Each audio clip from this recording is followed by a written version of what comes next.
Edwin awoke at exactly 6:45 a.m., not because of an alarm, not because the sun had struck his face just so, but because that was the time he always woke up, with the kind of precision that only comes from decades of quiet habit, or perhaps mild paranoia about wasting time. He blinked once, then twice, then stared at the ceiling for approximately 90 seconds, as if waiting for it to do something. It never did. His bedroom, as usual, greeted him with silence. The beige wallpaper hadn't changed overnight, nor had the modest chest of drawers beside his bed. On top of that sat a neatly stacked pile of handkerchiefs, a lamp, and a small book titled Chairs a History. He was halfway through it, but not in a rush. He didn't yawn. He simply sat up. His feet met his slippers as if they had been waiting for him, which in fairness they had. Floor temperature, not warm, not cold, just vaguely present. He stood, scratched his head, then walked slowly toward the bathroom where the light switch clicked with a kind of enthusiasm that felt out of place. 10 minutes later, Edwin was freshly washed, his gray hair combed into submission, his socks pulled snug over his ankles. He wore a beige cardigan. Not the thick one, the light one. The thick one was reserved for conversations with the postman. Breakfast would be exactly what it had been for the last 34 days. 2 pieces of toast, 1 boiled egg, and a mug of warm tea. The egg boiled for 6 minutes. Not 5, not 7. The egg respected the rules. The toast was never buttered until it cooled slightly, just enough not to melt it. He was not a monster. He sat at the small kitchen table, which had a small scratch on the edge he always traced with his thumb. He didn't remember how the scratch got there, but he was fairly certain it involved a fork and a brief moment of rebellion. The morning was perfectly quiet, aside from the occasional creak of the house stretching, or sighing, hard to tell, and that, to Edwin, was a good start to the day. After breakfast, Edwin washed the dishes, all 3 of them, with the same quiet focus one might reserve for polishing antique silver. The plate, the egg cup, and the mug were each dried and returned to their precisely designated places. He wiped the counter, though it didn't need it, then adjusted the curtain so it hung just a little straighter. It wasn't crooked, but it was close enough to crooked that it had begun to weigh on him emotionally. At 8 a.m., sharp, he stepped outside. The air smelled faintly of damp pavement and modest ambition.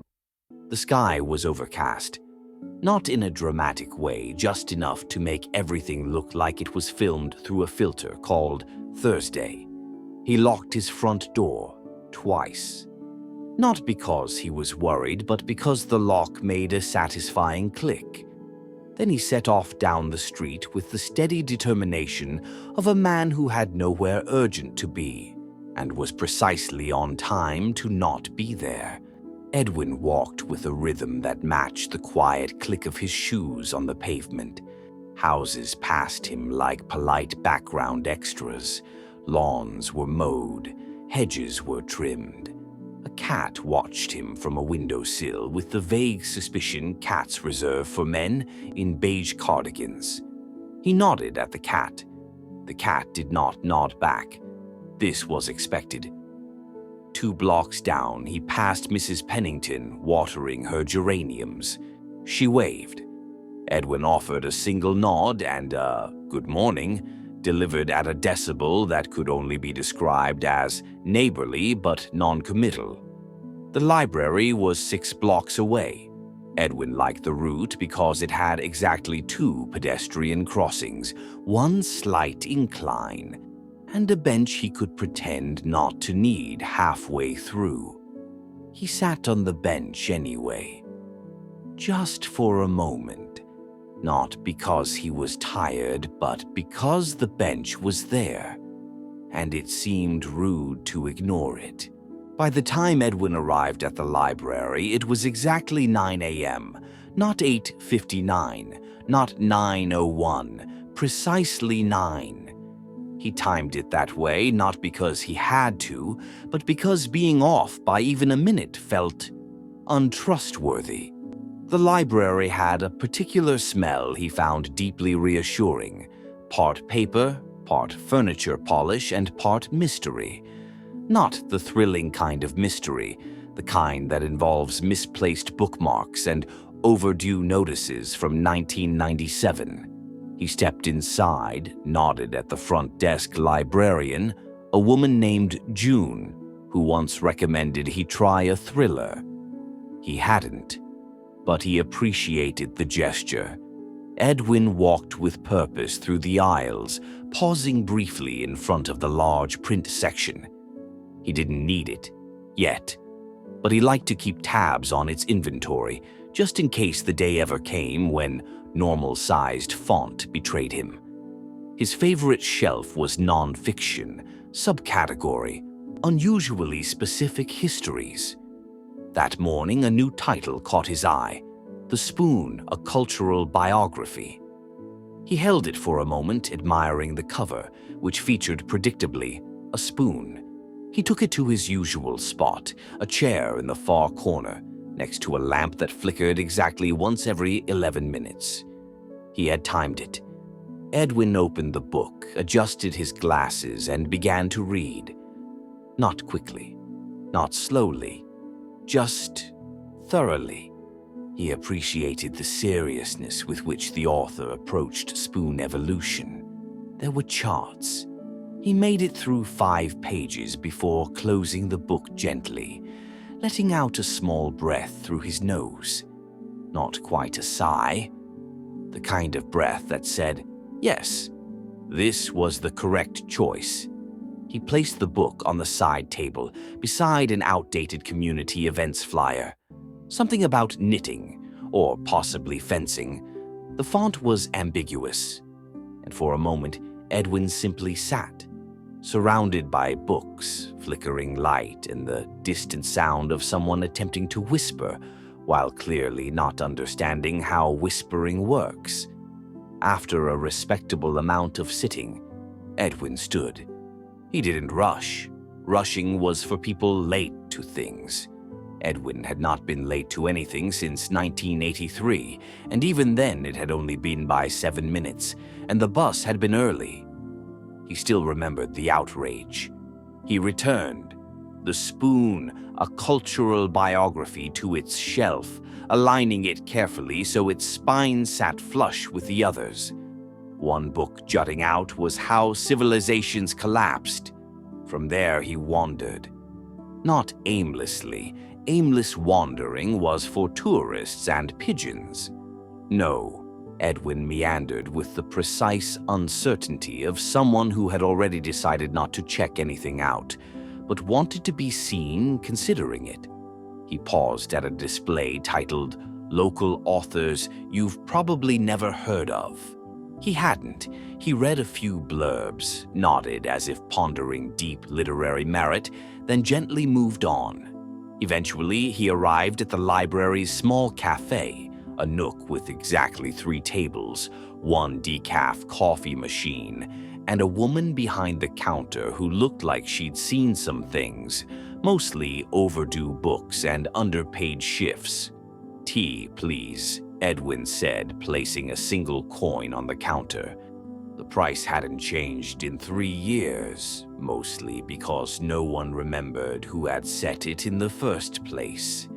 He took his tea to the far table, the one by the window that looked out onto a quiet alley that occasionally hosted a dramatic trash bin event when the wind blew just right. He sipped his tea slowly, thoughtfully. The flavor was fine. It was always fine. Somewhere between water and ambition, Edwin watched as a pigeon attempted to woo another pigeon by hopping in a lopsided circle. The second pigeon looked unimpressed. a harsh but familiar reality. Time passed as it tends to do, not in great leaps, but in the subtle shift of light across his table and the way his tea cooled slightly, faster than he thought reasonable. Eventually, Edwin stood. His visit was complete. His business, such as it was, had concluded. He pushed in his chair, not because anyone was watching, but because chairs deserve dignity too. The walk home was slightly warmer than the walk there. The sun had made a mild appearance, not fully committed, but just enough to suggest it remembered its job. Shadows stretched politely across the pavement, never in a rush, never in the way. Edwin took the same route home. He always did. But today he paused outside the bakery, not to go in, that would be spontaneous, but just to breathe in the scent of something freshly baked and probably overpriced. He watched as a woman purchased a single scone and left, victorious. Edwin nodded in silent approval, though no one noticed. Back on his path, he passed the same bench from earlier and gave it an acknowledging glance. A relationship had formed, brief, unspoken, based on shared stillness. It was enough. Mrs. Pennington was still in her garden. The geraniums were slightly more hydrated. She waved again. Edwin nodded again. This time he added a second syllable to his good morning, stretching it into a full good day. This was not insignificant. By the time he reached his front step, it was 11:03 a.m. He appreciated the symmetry of returning just past the hour. It felt casual, relaxed, as though time was something he merely tolerated, not obeyed. He unlocked the door, twice.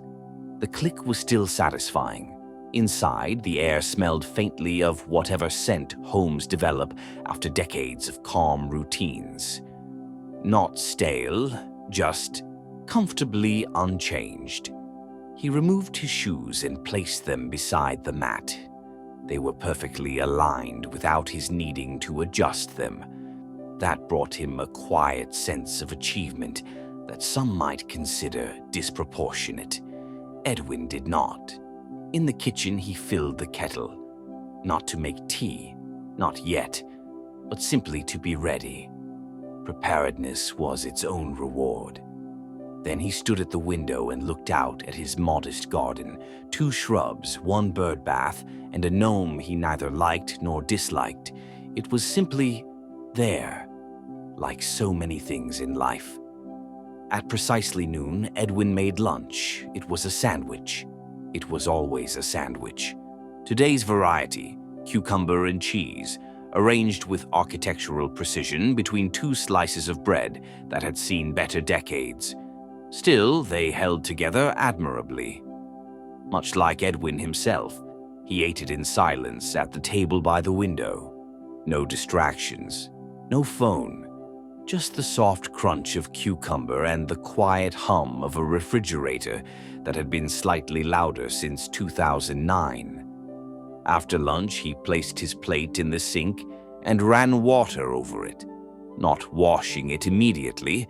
That was an afternoon task, but enough to signal future intent. Then came Edwin's favorite hour, sitting in the chair and not doing much o'clock. He settled into his armchair with a sigh that was 60% comfort and 40% habit.